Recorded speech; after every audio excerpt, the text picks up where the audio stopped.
অনেক চিন্তা ভাবনা করে অনেক হিসাব নিকাশ করে তারপর যুক্তরাষ্ট্র থেকে হেলিকপ্টার ক্রয়ের সিদ্ধান্ত নেয় বাংলাদেশ সেনাবাহিনী। আমেরিকার হেলিকপ্টার বলে কথা, দামের দিক দিয়েও ছিল আকাশচুম্বী। বাংলাদেশ সেনাবাহিনী এর আগেও আমেরিকার তৈরি বেশ কয়েকটি হেলিকপ্টার অপারেট করছে, যার ফলে তারা আমেরিকা থেকে হেলিকপ্টার ক্রয়ের সিদ্ধান্ত নিয়েছে। আগে থেকেই বাংলাদেশ সেনাবাহিনী আমেরিকার তৈরি হেলিকপ্টার চালিয়ে অভ্যস্ত ছিল এবং তারা ট্রেনিংও করেছে, যার ফলে অন্য দেশ থেকে হেলিকপ্টার ক্রয় করেনি, আমেরিকা থেকেই আবারও ক্রয় করলো।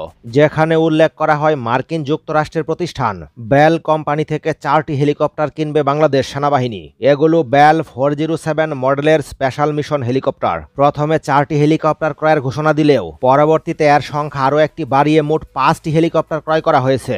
এখানে উল্লেখ্য যে বেল কোম্পানির হেলিকপ্টার তৈরি করতে বেশি দিন সময় লাগে না, 1 বছরের মধ্যেই তারা ডেলিভারি দিয়ে থাকে। তবে এই সংখ্যা ক্রমান্বয়ে 2030 সাল পর্যন্ত 12টি অতিক্রম করবে। বাংলাদেশ সেনাবাহিনী তাদের সুবিধা মতে টেন্ডারে বেশ কিছু বিষয় উল্লেখ করে।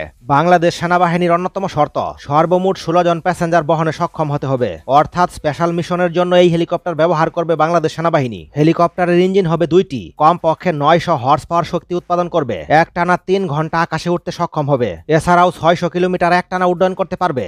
সেক্ষেত্রে বাংলাদেশের টেকনাফ থেকে তেতুলিয়া পর্যন্ত পৌঁছাতে পারবে। হেলিকপ্টারকে কমপক্ষে 1600 কেজি পর্যন্ত ওজন বহন করতে হবে। এছাড়াও ককপিট হতে হবে গ্লাস ককপিট, ফলে পাইলটের পক্ষে নিয়ন্ত্রণ করা সহজ হবে। হেলিকপ্টারটি পরিচালনায় কমপক্ষে 2 জন পাইলট প্রয়োজন। এছাড়াও সঙ্গে থাকবে অতিরিক্ত হার্ড পয়েন্ট। মূলত এই কারণেই অ্যাটাক হেলিকপ্টারের ভূমিকা পালন করবে। স্পেশাল মিশনের জন্য এই ধরনের মাল্টিরোল হেলিকপ্টার সবচেয়ে বেশি গুরুত্বপূর্ণ।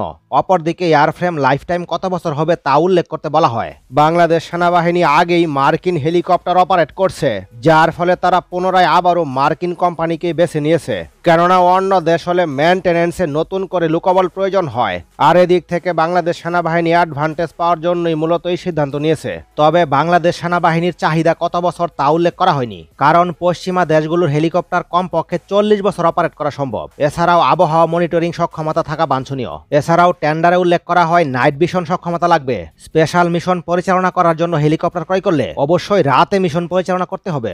ইতালির অন্তত 2টি মিডিয়াম লিফট হেলিকপ্টার এই টেন্ডারে অংশগ্রহণ করেছিল। এক্ষেত্রে AW139 হেলিকপ্টার অন্যতম।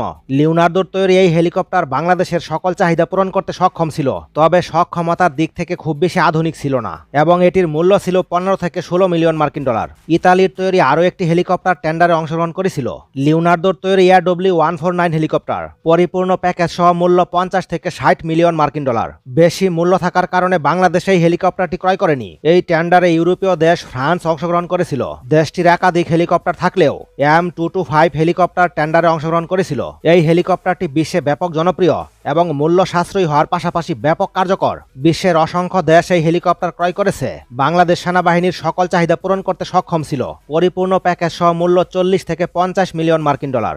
এছাড়াও ইউরোপীয় দেশগুলোর আরও 2টি হেলিকপ্টার ছিল, যা মূলত হেভিওয়েট ক্যাটাগরির। এগুলো হলো ইতালির AW101 এবং ফরাসি NH90 হেলিকপ্টার। তবে আকাশচুম্বী মূল্য হওয়ার কারণে বাংলাদেশ সেনাবাহিনী এগুলো ক্রয় করেনি। হেলিকপ্টার ক্রয়ে বাংলাদেশ সেনাবাহিনী যথেষ্ট সময় নিয়েছে, চিন্তা ভাবনা করে সঠিক সিদ্ধান্ত নিয়েছে। ফ্রান্স ইতালির মতো দেশকে পেছনে ফেলে মার্কিন যুক্তরাষ্ট্রকে বেছে নিয়েছে। যদিও মূল্য বেশি, তারপরেও কোয়ালিটিফুল হেলিকপ্টার পেয়েছে বাংলাদেশ সেনাবাহিনী।